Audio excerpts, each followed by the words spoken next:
In this section, we will discuss about the generation and conduction of nerve impulse.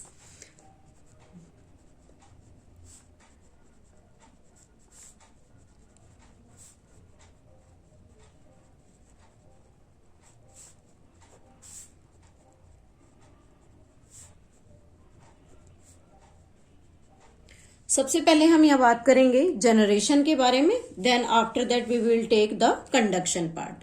तो जब भी हम किसी भी न्यूरॉन के थ्रू जो इम्पल्स है उसको जनरेट करने की बात करते हैं, तो बेसिकली यहाँ हम जो न्यूरॉन के एक्सोन पार्ट का जो स्ट्रक्चर है उसको सबसे पहले यहाँ कंसीडर करेंगे। Suppose that this is the part of the axon, ये एक्सोन का पार्ट है और इस एक्सोन पार्ट में पोलराइज्ड कंडीशन यहां पर प्रेजेंट है। पोलराइज्ड मीन्स जब किसी भी मेम्ब्रेन पर या किसी एलिमेंट के पास पॉजिटिव और नेगेटिव दोनों चार्जेस अगर एक साथ प्रेजेंट हैं और दोनों अपोजिट साइड पर प्रेजेंट हैं, तो ऐसी कंडीशन को पोलराइज्ड कंडीशन हम यहां बोलते हैं। देन इस एक्सोन में, जैसे मैंने यहां पर एक एक्सोन जो स्ट्रक्चर है उसको ड्रॉ किया है, उस एक्सोन में बेसिकली यहां पर इसमें पूरा एक्सोप्लाज्म प्रेजेंट होगा और उस एक्सोप्लाज्म में जो इलेक्ट्रोनेगेटिव साइड है that is present towards the inner side of the axon. It means in the axoplasm there is the negative charge and towards the outer side means towards the myelin sheath there is present the positive charge. Now one important thing that why the outer side of this axon become electropositive and inner side become electronegative. So there is the high concentration of Na positive outside the exoplasm and in between the myelin sheath. लेकिन जो अंदर negative charge यहाँ axoplasm में present है that is due to the presence of high KH positive. यहाँ पर KH positive का जो अमाउंट है वो भी ज्यादा होता है, लेकिन इस KH पॉजिटिव K पॉजिटिव के साथ साथ यहाँ negatively charged protein high amount में प्रेजेंट होते हैं और इसी नेगेटिव चार्ज प्रोटीन की वजह से जो एक्सोप्लाज्म का इनर साइड है दैट हैज द इलेक्ट्रोनेगेटिविटी, और बाहर जो प्रेजेंट है उसमें Na पॉजिटिव की हाई कंसेंट्रेशन होने के लिए के साथ ही उसमें इलेक्ट्रो पॉजिटिव कंडीशन प्रेजेंट होती है। तो इस तरह का जो एक्सोन हमारे पास यहाँ है जिसमें outer side electro positive inner side electro negative है, ऐसी कंडीशन को हम यहाँ पोलराइज्ड कंडीशन कहते हैं। तो जब भी जनरेशन की बात करते हैं तो सबसे पहले जैसे यहाँ हमने पोलराइज्ड कंडीशन को के ऊपर फोकस किया है, इसी स्ट्रक्चर को हम यहाँ रेस्टिंग स्टेज कहते हैं। मीन्स जब कोई भी एक्सोन रेस्टिंग स्टेज में होगा या जब जिसमें कोई भी स्टिमुलस ट्रांसफर नहीं होगी, at that time the positive charge always outside and negative charge is always inside. इस कंडीशन में हम कुछ इंपॉर्टेंट पॉइंट्स को डिस्कस कर सकते हैं। मीन्स जब कोई भी न्यूरॉन बेसिकली रेस्टिंग स्टेज में प्रेजेंट होता है, देन जो एक्सोन मेम्ब्रेन है, axon membrane is permeable only for K positive ion, सिर्फ K पॉजिटिव आयन के लिए परमिएबल होगी, impermeable for Na positive and negatively charged protein. Most important thing कि जब भी कोई न्यूरॉन अपने रेस्टिंग स्टेज में प्रेजेंट होता है एट दैट टाइम वहां पर K पॉजिटिव के लिए परमिएबिलिटी होती है और इम्परमिएबिलिटी Na पॉजिटिव और नेगेटिवली चार्ज्ड प्रोटीन के लिए वहां प्रेजेंट होगी। एंड यहाँ पर एक इम्पॉर्टेंट जो हम बात नोट करना चाहेंगे वो ये है कि जब भी यहाँ पर आयोनिक ग्रेडियंट डेवलप होता है, when there is present the ionic gradient, ionic gradient हम पहले भी डिस्कस कर चुके हैं। ग्रेडियंट मीन्स जहां पर कुछ चार्जेस या कोई इलेक्ट्रॉन प्रोटॉन जो भी होते हैं वो अपोजिट मैनर में प्रेजेंट होते हैं। यहां पर आयोनिक ग्रेडियंट जो है वो अक्रॉस मेम्ब्रेन या रेस्टिंग मेम्ब्रेन मेंटेन किया जाता है। Across resting membrane is maintained by sodium potassium pump. ये सोडियम पोटेशियम पंप एक्चुअली क्या है, जो किसी भी मेम्ब्रेन में स्पेसिफिकली एक आयोनिक ग्रेडियंट मेंटेन करने में हेल्प करता है। और जब यहाँ पर ये पंप किसी स्पेसिफिक ग्रेडियंट को मेंटेन करने में हेल्प कर रहा है, at that time it transport 3 Na positive outward and 2 K positive into the cell। ये सेल में 2 K पॉजिटिव को शिफ्ट करेगा अंदर की तरफ और 3 Na पॉजिटिव को ये बाहर की तरफ निकाल लेता है। और इसी एक्टिविटी की वजह से क्या होता है कि जो मेम्ब्रेन की आउटर साइड है वहां पर कंसंट्रेशन Na पॉजिटिव की हाई हो जाती है और इनसाइड पर के पॉजिटिव की वैल्यू जो है वो बाहर के कंपैरेटिवली थोड़ा लो रहती है। इसलिए आउटर मेम्ब्रेन सरफेस को हम यहाँ पर इलेक्ट्रो पॉजिटिव कहते हैं और इनर मेम्ब्रेन को यहाँ इलेक्ट्रो नेगेटिव कहा जाता है। नाउ यहाँ हम डिस्कस करते हैं नेक्स्ट पार्ट में कि एक्शन पोटेंशियल में कोई न्यूरॉन किस तरह से अपने वर्क करता है। This is the action potential.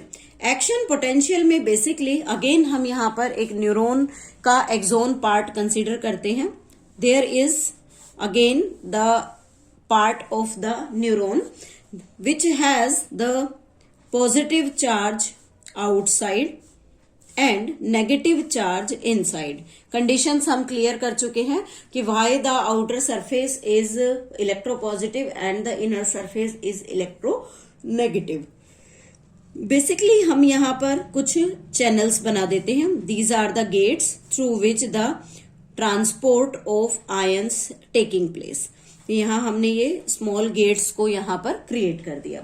अब एक्चुअली होता क्या है यहाँ पर कि जब कोई भी स्टिमुलस किसी साइट पर अप्लाई की जाती है, जैसे यहाँ सपोज दैट हम यहाँ इस ए पार्ट पर दिस वन ए साइट, यहाँ पर हम एक स्टिमुलस को अप्लाई कर देते हैं। And when the stimulus is applied to that part, then this part become freely permeable for Na positive। ये freely permeable हो जाएगा Na positive के लिए और रिजल्ट क्या होगा, इस गेट में से जो Na positive है वो अंदर की तरफ आ जाएंगे and the K positive goes to outside और बाहर K पॉजिटिव का ट्रांसफर स्टार्ट हो जाएगा। Then what will happen during that event कि जैसे ही Na पॉजिटिव अंदर आने स्टार्ट होते हैं, अंदर की तरफ पॉजिटिव चार्ज जो है वो इंक्रीज हो जाता है और बाहर वाली जो मेम्ब्रेन है outer surface it become negatively charge. It means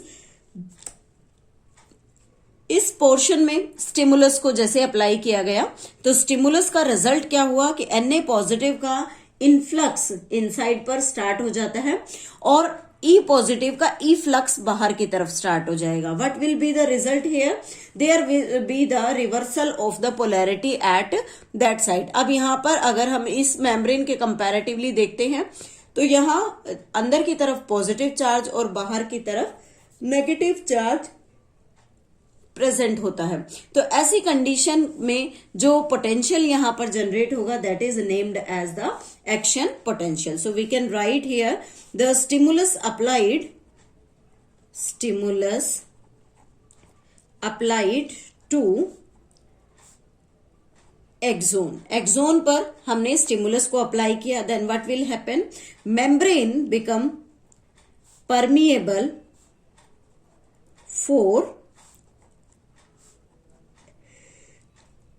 Na positive, then the Na positive influx and K positive efflux taking place. Result is the reversal of polarity in axonal membrane. Axonal membrane में जो polarity है वो बिल्कुल opposite हो जाती है। It means जो outer surface है वो नेगेटिवली चार्ज हो गया और इनर सरफेस पॉजिटिवली चार्ज है। Outer surface negatively charged and inner surface positively charged. That condition is known as the action potential और सेम कंडीशन को ही हम depolarized कंडीशन यहां कह सकते हैं। Now which is in fact termed as the nerve impulse, means हम यह कह सकते हैं कि यहां पर जो नर्व इम्पल्स है वो ट्रांसफर होना स्टार्ट हो गई है। अब कहता है कि इमीडिएटली अहेड, इससे जस्ट आगे वाला जो स्टेप है उसको हम यहां पर बी नाम दे देते हैं। देन रिजल्ट क्या होगा कि जैसे ही ये स्टिमुलस यहां से बी पार्ट में ट्रांसफर होगी, तो जैसे ही बी पार्ट में इस स्टिमुलस का ट्रांसफर होगा, सेम इवेंट्स जो हमने यहां अभी डिस्कस किए हैं वो इवेंट इस बी पार्ट में होने स्टार्ट हो जाएंगे। Then at that time what will happen कि जो ए साइट है वो वापस से अपने नॉर्मल कंडीशन में आना चाहेगी। तो जैसे ही नॉर्मल कंडीशन यहां पर आती है, that situation is named as repolarised. उस कंडीशन को हम यहां रीपोलराइज्ड हो जाती है। Then what about this repolarised condition? Repolarised में जैसे हमने अभी डिस्कस किया कि स्टिमुलस अभी ए पार्ट में प्रेजेंट थी, जहां पर आउटर साइड पर नेगेटिव चार्जेस थे और इनर साइड पर यहां पॉजिटिव चार्ज थे। अब इस स्टिमुलस को इस ए पार्ट से बी पार्ट में ट्रांसफर कर दिया। देन एट दैट टाइम जो बी पार्ट है it become outer part electronegative and inner part become electro positive. और इसी तरह से स्टेप बाय स्टेप जो इंफॉर्मेशन है, जो इंपल्स है, वो न्यूरॉन के अंदर अलोंग द लेंथ ट्रांसफर होती रहती है। और उसी कंडीशन में रिजल्ट क्या होगा कि रीपोलराइजेशन मींस जो ए पार्ट था ये अपनी स्टिमुलस को आगे बी पार्ट या along the length of axon transfer कर चुका है। At that time A again become impermeable for the K positive and for the Na positive, और यहां पर जो चार्जेस हैं वो अगेन रिवर्स हो जाएंगे। रिजल्ट क्या होगा? Again Na positive comes out and K positive comes in. तो यहां पर K पॉजिटिव की इनफ्लक्स स्टार्ट हो जाएगी और Na पॉजिटिव की K पॉजिटिव की इनफ्लक्स स्टार्ट हो जाती है। Now what will happens during that event? There will be again the positive charge present outside the membrane and the negative charge present inside the membrane. Again यहाँ पर जो K positive था वो अंदर की तरफ ट्रांसफर हो गया और Na पॉजिटिव बाहर की तरफ ट्रांसफर हो जाते हैं। तो यहाँ एक सिचुएशन हम कह सकते हैं कि जो ये स्टिमुलस इंड्यूस्ड परमिएबिलिटी है किसके लिए? Na पॉजिटिव के लिए। This is the stimulus induced permeability.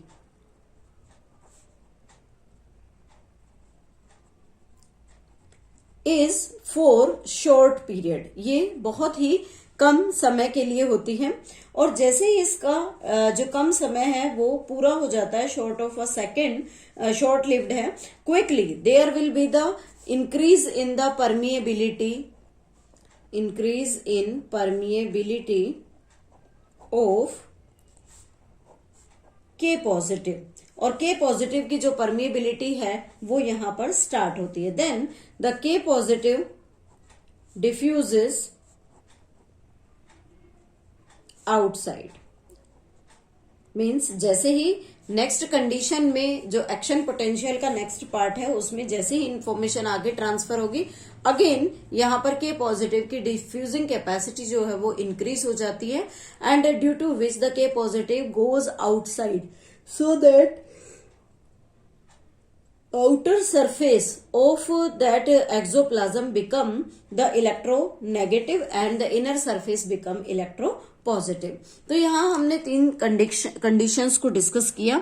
First हमने डिस्कस किया रेस्टिंग स्टेज को, कि जब न्यूरॉन में कोई इम्पल्स प्रेजेंट नहीं है then how it work. Second situation हमने ली एक्शन पोटेंशियल, जिसमें हमने ये सारे इवेंट्स पढ़े कि कोई भी स्टिमुलस जब किसी न्यूरॉन पर अप्लाई होती है तो वो किस तरह से जो इंफॉर्मेशन हैं उसे ट्रांसपोर्ट करने का काम करेगी। एंड अगेन जब एक बार स्टिमुलस नेक्स्ट पार्ट को एक्सोन को पास हो गई तो जो फर्स्ट पार्ट पोलराइज्ड हुआ, जो एक्शन पोटेंशियल में था, that part become the permeable part, और उसी कंडीशन में वो वापस से वहां रिपोलराइज हो जाता है और अपने चार्जेस को अगेन नॉर्मल स्टेट में वापस ले आएगा। देन यहां पर अभी स्टिमुलस है, जैसे ही स्टिमुलस अगले पीस को पास होगी then be part become in the normal situation, again ये वापस अपनी नॉर्मल सिचुएशन के अंदर यहां पर ट्रांसफर होगा। तो इस तरह से हम डिस्कस कर सकते हैं कि कैसे एक न्यूरॉन के एक्सोन में जो इम्पल्स है उसका जनरेशन होता है and conduction takes place in that neuron, कि न्यूरॉन में किस तरह से कंडक्शन होता रहता है। Now one important thing is there कि जब भी कोई न्यूरॉन रेस्टिंग स्टेज में होता है, रेस्टिंग स्टेज में, उस टाइम पर उस पर जो वोल्टेज अप्लाई होती है दैट इज -70 मिली वोल्ट। इतनी वोल्टेज के साथ वो वर्क करता है, या हम नॉर्मली अगर कहें तो 50 से 100 की जो रेंज होती है, -50 से -100 मिली वोल्ट की रेंज के बीच में जो न्यूरॉन है वो हमेशा रेस्टिंग स्टेज में होगा। और जैसे जैसे इसकी थ्रेशोल्ड लिमिट जो है वो इंक्रीज होती है, it become positive, then the neuron is in the active state. अब वो एक्टिव स्टेट के अंदर आ गया और उसी को हम यहाँ एक्शन पोटेंशियल का नाम देते हैं। So this is all about the generation and conduction of nerve impulse. In the next session we will discuss about the transmission of impulses.